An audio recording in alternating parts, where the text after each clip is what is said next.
I finished 4 books last week, so grab a cup of coffee and relax. It's going to be a while. Hi BookTube, it's Kim at Middle of the Book March. It's my bookish week for May 29th, 2021. I finished 4 books last week. Again, I've said this before, I don't read them all. I didn't read them all last week, I finished them all. So these are all books that were ongoing. And I'm going to show them to you in order of least favorite to most favorite. I didn't have any 5-star reads last week, but I did have a 4-star read, so I'll show you those. Let's go. This one is Blackwater Rising by Attica Locke, and this is her first novel, and it's her first in the J. Porter series.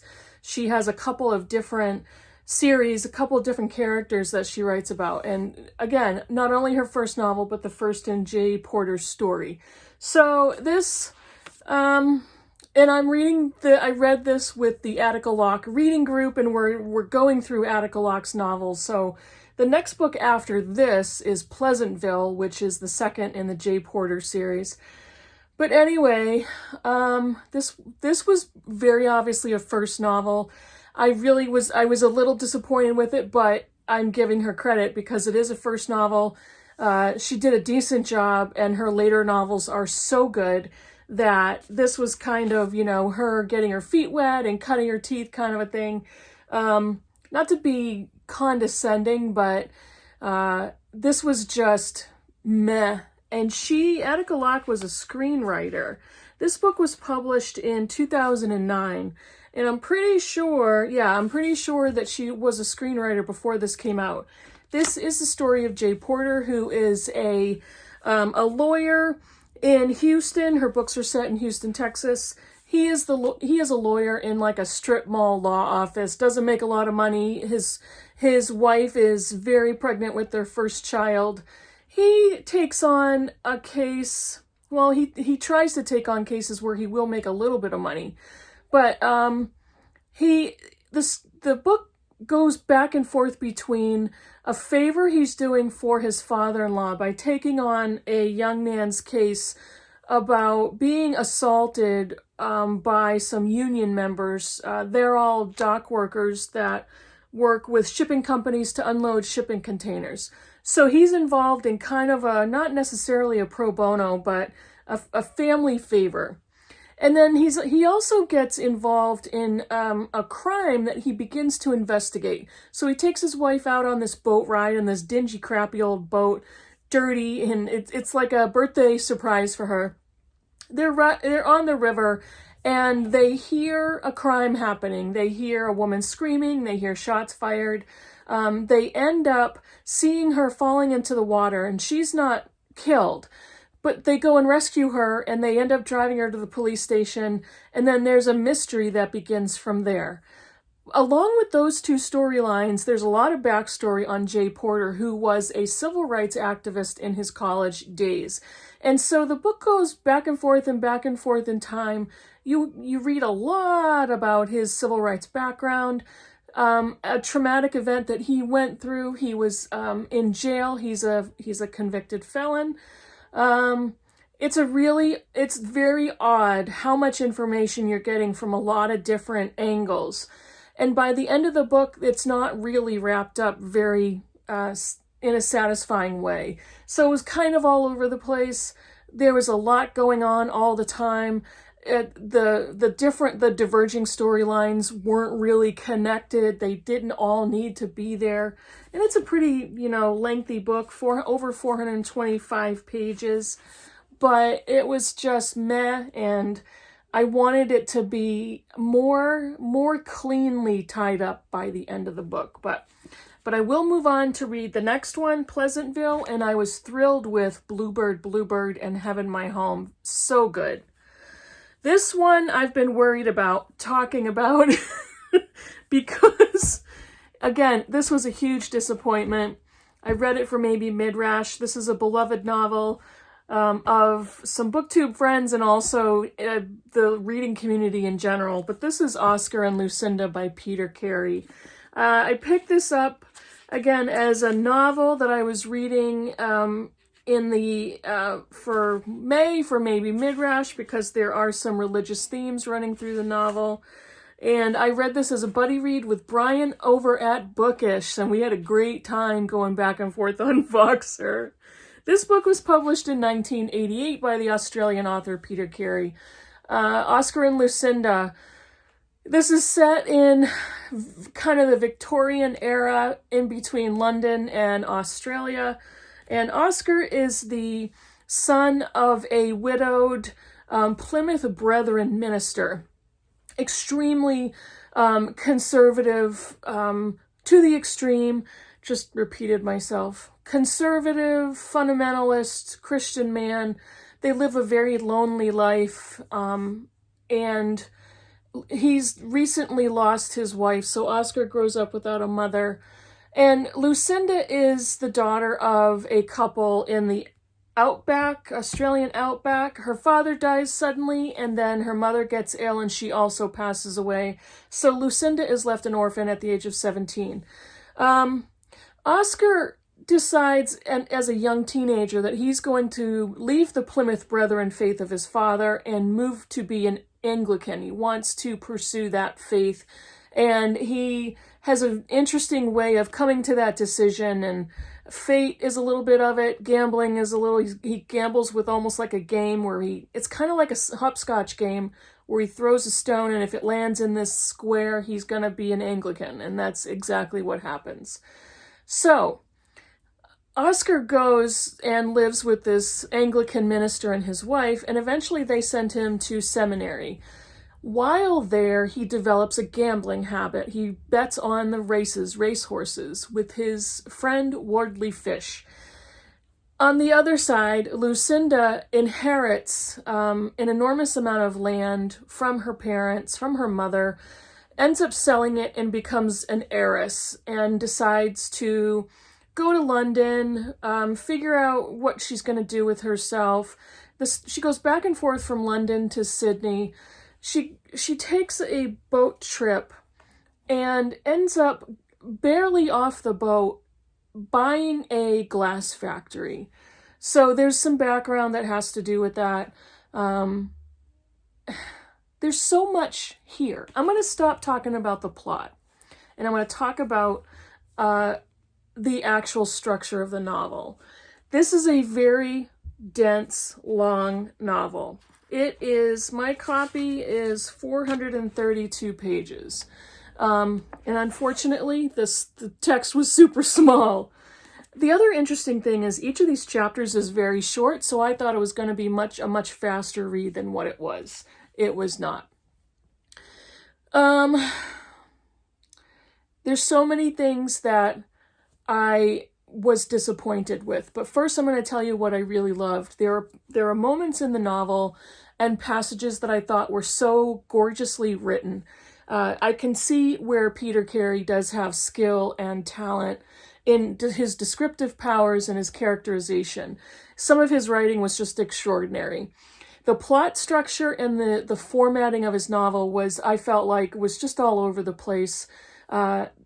This story, for me, the plot was expected me to suspend belief too often. And there were too many whimsical story paths that it's like, that's kind of silly. Why would those characters do that?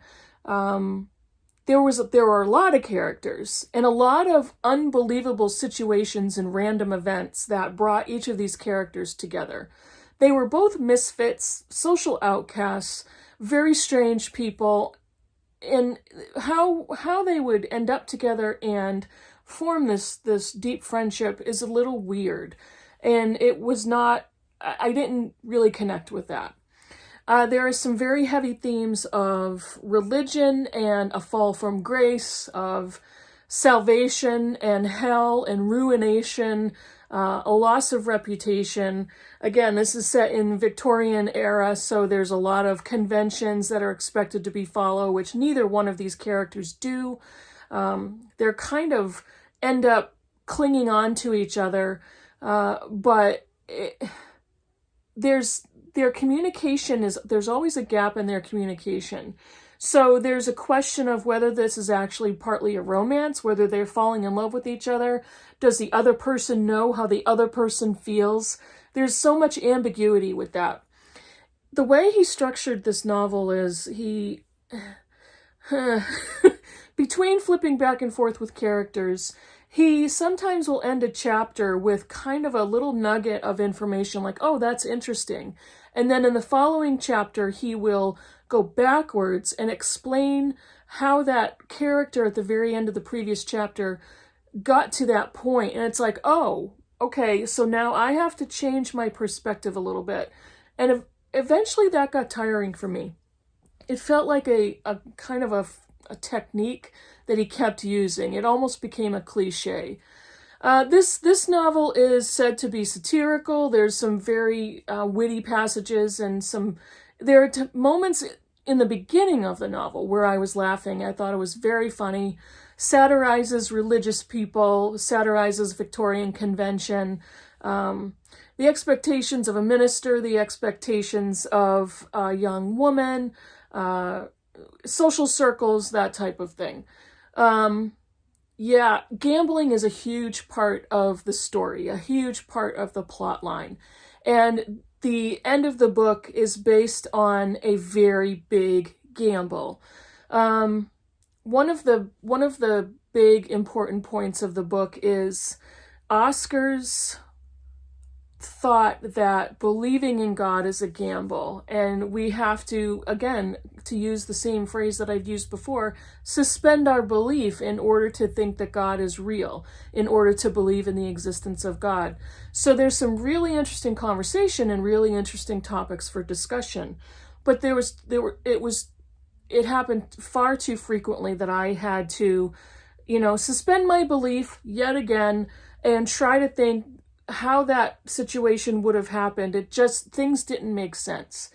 It was kind of, the storyline, the plot was, the pacing was off for me. And so I kept going back and forth like, did I miss something? Or this isn't fun anymore. There is a lot of whimsy and a lot of kind of fantastical things that you need to maybe put aside. I had to put aside my desire for realism in a novel. But I was really sad that I didn't like this. I'm actually glad I finished it, but it was really disappointing for me. And Brian and I kind of are on the same page with our feelings towards this novel. But again, I felt like I had to work too hard. The ending was just not satisfying, and I felt sad. I felt sad when I finished it because it was disappointing. We broke this up into quarters because we read a fourth of it each week for the month of May. And by the time I got to the last quarter, I was angry with the last section I read. It was too much. At the end of the book, he introduces some additional characters far too late. It got weird. And I was really unhappy with the last part of the book that I read. Along the way, it would have been like a solid 3 stars for me on Goodreads, and I was hoping that the ending would bump it up a little bit, and it actually did just the opposite. So, really, I'm sad I didn't like that book. The next one is a nonfiction book for Maybe Midrash, and this is Saving Jesus from the Church by Robin R. Myers, who is an Oklahoma City pastor and professor. And this is an interesting book. I actually first saw this on Rick MacDonnell's channel, who is one of the hosts of Maybe Midrash this year. And this was interesting. I gave this a 3 stars on Goodreads. It might be a little higher than that, but this is a book about, the subtitle is How to Stop Worshiping Christ and Start Following Jesus. There's very much in here about how you work out your faith, how you act out your faith, what you do about it. Instead of constantly sitting back and ruminating over what do I believe and what do I think about Jesus and how do I feel, it's all about getting Christians out of their heads and into the world and into looking at what we do with our faith. How do we help people? How do we act in the world in order to bring about lasting change? what is our feelings on social justice, on the state of the earth, on all of it, and why don't we use our faith in a certain way instead of, faith is supposed to make me feel a certain way. There's a lot in here about the historical Jesus as man, and his reality on earth and the history surrounding who he was, and not as much on his deity, his status as God. And so there's a lot here to talk about. He talks about religion as relationship, not righteousness.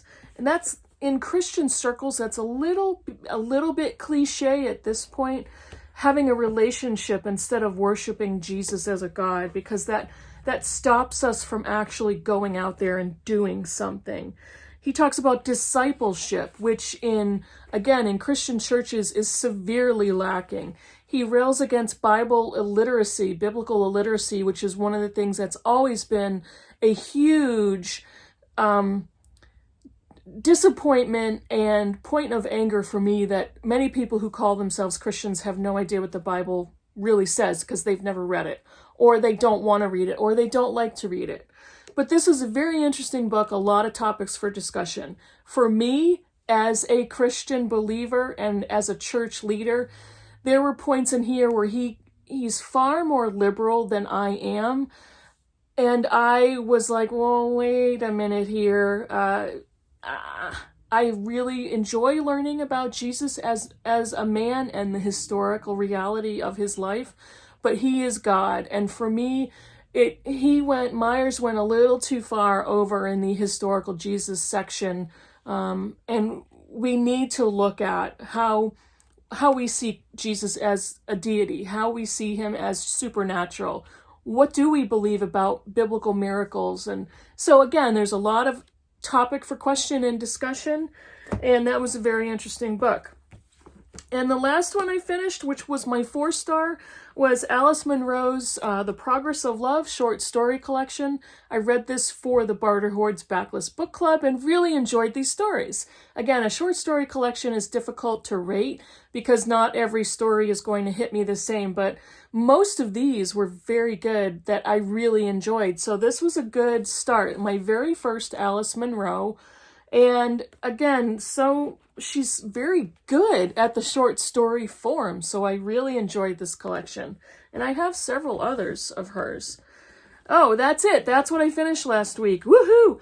Still reading George Eliot, Voice of a Century. I was just reading this before I was filming the video, and I plan to finish that with some time within this coming week. I would really love to. However, I've got more stuff coming up. What do I have coming up? I am rereading George Orwell's 1984 as a buddy read with Karen Evans. I've actually already started it, and I think she and I are starting it this weekend. And we're going to do a loosey-goosey, we'll talk about it when something hits us, kind of an arrangement. And the June selection for the George Eliot read-along is George Eliot, The Last Victorian by Catherine Hughes. This is another biography. So June is going to be George Eliot nonfiction. And this one I'm looking forward to because I've heard a lot of good things about Catherine Hughes as a writer and the tone of this book. But again, the print is super small.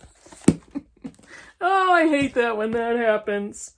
So this weekend is supposed to be really rainy and cloudy and yucky in New Hampshire. I don't know what's happening. It was 90 the other day. It's supposed to be in the 50s and 60s this weekend. Long Memorial Day weekend, but that means there's going to be more time to read. So that was my previous week.